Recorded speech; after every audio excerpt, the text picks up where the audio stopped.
So continuing on with giving you some tools on what to say whenever you're trying to make mature disciples of Jesus, and even helping people take their very first step into considering Jesus in their life for the first time.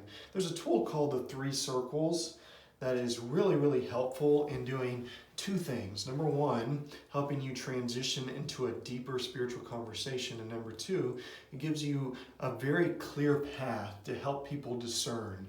Are they trusting and following Jesus, or are they currently feel like they're in the brokenness of the world? So let me model what that looks like. Start off by saying this. Draw the circle and say, it's not hard to look at our world and see that things are really, really broken inside of it. There's death, there's disease, there is chaos, there is war. But God didn't want it to be this way. And in fact, whenever we look at the world, we also see traces of God's beauty. The laugh of a child, or a beautiful friendship, or a long cultivated marriage where 2 people are in love all the days of their life. And this is part of God's good design. But the reason why we're over here, the Bible describes that we have rebelled against God's good design, and we turned to our own way, and we ran into brokenness. And this is what the Bible calls sin.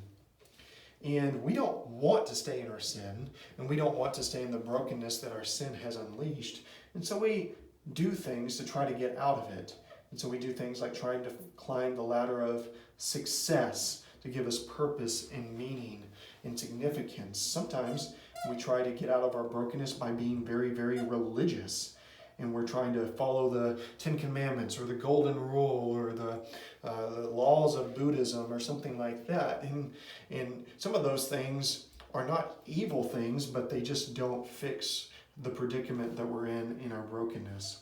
Other people try to get out by suicide or numbing the pain of this life by turning to drugs or alcohol. And then some really devote themselves to relationship after relationship, and trying to find their significance in this life through love and defining what that means for them. But here's the problem.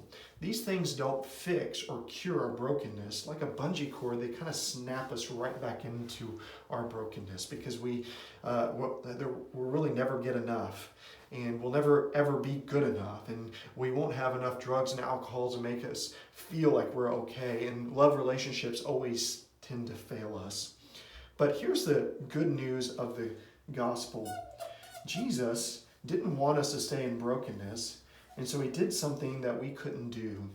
He sent his son, God sent his son Jesus down to earth to live the perfect life that we should have lived, to die the death that we should have died on the cross, and 3 days later, he rose again.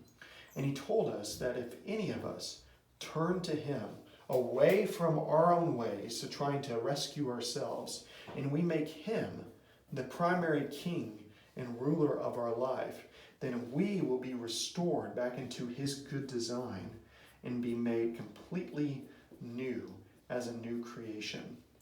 Then you can ask, once you share that, you can ask the question, does that make sense?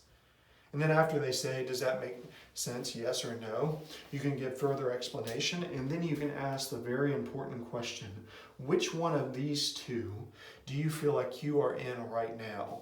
Are you currently in the cycle of brokenness, or have you turned and trusted in Jesus and are restored back into his good design here on this earth? Then you let them answer the question. They may say brokenness, or they may say in God's good design. And that's a way to follow up and say, why are you in God's good design?